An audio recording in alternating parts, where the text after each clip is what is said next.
I have a coil of wire here, and the coil of wire is on top of a little plastic disc.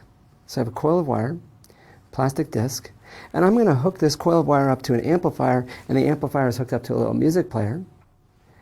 And if I press play on the music player, here's what happens. Nothing. But if I take the coil of wire and I let it rest between the poles of a magnet, and here's a really, really strong magnet, and I take it and I let it rest between the poles of the magnetic field exerts a force on the current in that coil of wire.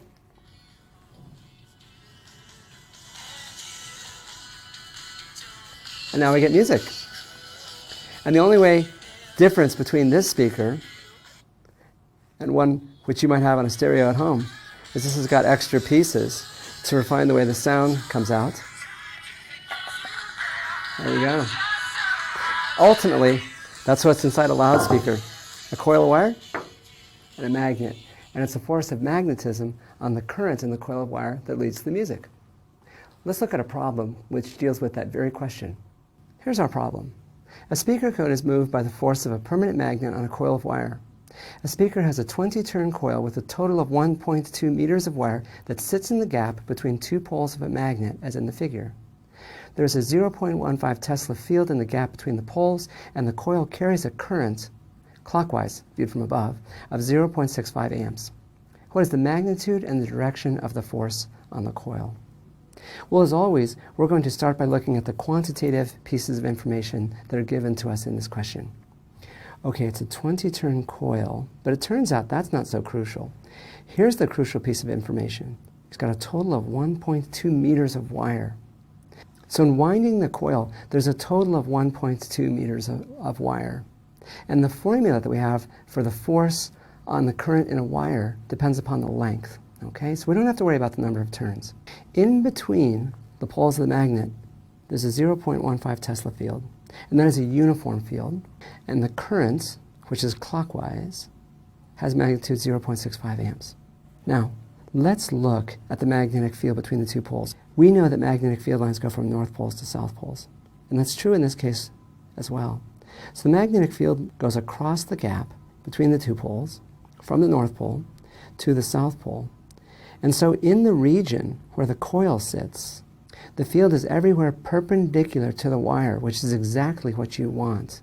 And if we trace the current around the loop, you can see something else as well. As the current goes around the loop, it's perpendicular to the field, and it's also always in the same orientation.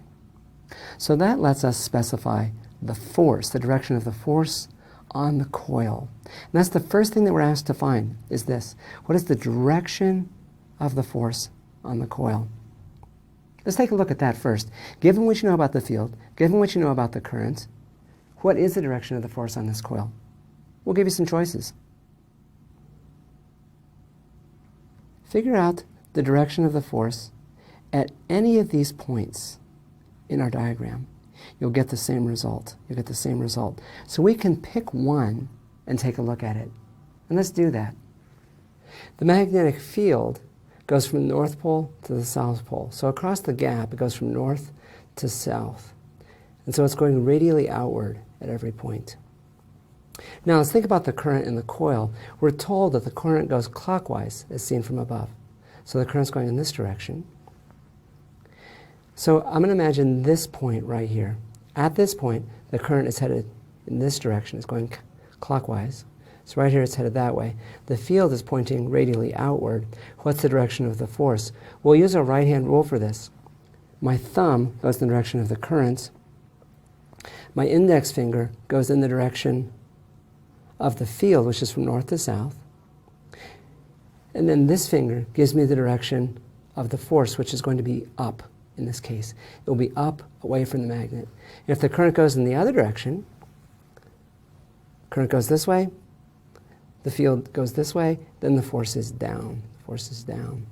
But for the instant we're considering, the force is up, as the right-hand rule shows us. Next step, let's calculate the magnitude. First off, I'm going to redraw the situation. There's a north pole in a magnet and a south pole, and the south pole is around it like so. The magnetic field goes across the gap between the north pole and the south pole, from the north pole to the south pole. And the current is traveling clockwise as seen from above. If you think about the geometry, at every point the current is perpendicular to the field, and it's also the same orientation. If I was to do a right-hand rule for any point on the current, I get a force that's in the same direction.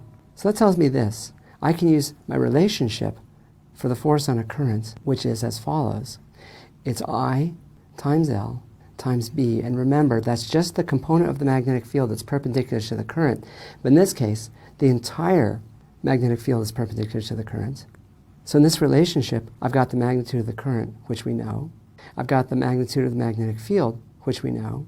And I've got the length of the wire. The number of turns of the coil doesn't matter. What matters is the length of the wire. The length of the wire is 1.2 meters. The magnetic field, 0.15 teslas, and that's a pretty strong field, but something you can easily achieve with permanent magnets. The current, 0.65 amps. We have everything we need. They're all in the right units, and so we can calculate what the force is. And if we do that, we get 0.12 newtons. And that's a result we can assess. And we're going to do two parts of our assessment. The first thing we'll assess is the direction of the force. And there's another way we can think about it. Here's the coil, and it's got a current in it that is clockwise as viewed from above. What is the direction of the magnetic field produced by this current? You have two options. It can either point down in the center of the loop, or it can point up in the center of the loop. Which direction is it? We'll give you some choices. This is a case where we want to use the other version of the right-hand rule. Looking at the loop, we know that the current that goes through it is clockwise. We have a right-hand rule that will tell us the field direction. I'm going to use this larger loop, which gives us a better chance to use the right hand here. The current is going around the loop in the direction of my thumb. My fingers wrap through the loop in the direction of the field. And if we do that, we see that the field is going out the bottom of the loop. So the magnetic field looks like so.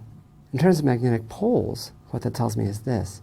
The bottom of the loop is a north magnetic pole. But the bottom of the loop is sitting on top of a north magnetic pole, so it's no surprise that the force on the loop will be directed upward, which is exactly what we found. That's the first step in our assessment. Now, let's look at the magnitude of the numbers. Let's take a look at our answer and see if it makes sense.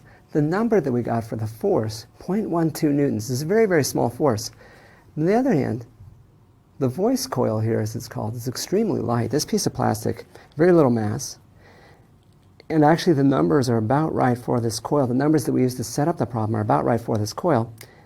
And if I hook this up and turn it on, it's not dancing around. It's just vibrating enough that it makes detectable sound, but it's not bouncing up and down. So I think having a small force is reasonable, as we'd expect. Physics is about the world around us. As we see right here, physics is behind the speaker that is allowing you to hear my voice, this very physics right here. Thanks much.